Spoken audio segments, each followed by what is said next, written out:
Ayan, ba't kayo lang ang sumisigaw? Ayan, okay. Ayan po, mayroon pa tayong mga bisita, sila ma'am, sila tita. Kararating pala ma'am, tuloy po kayo sa loob ng bahay ni Kuya. Umalis si Big Brothers, kaya kami namamahala. Alright, okay, ready! Ready na! Taas ang kamay yung mga tapos na kumain. Sino tapos na?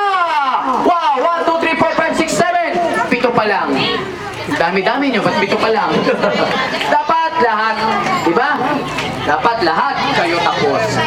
Okay lang? Hintayin natin yung iba. Music, museo. Ayan.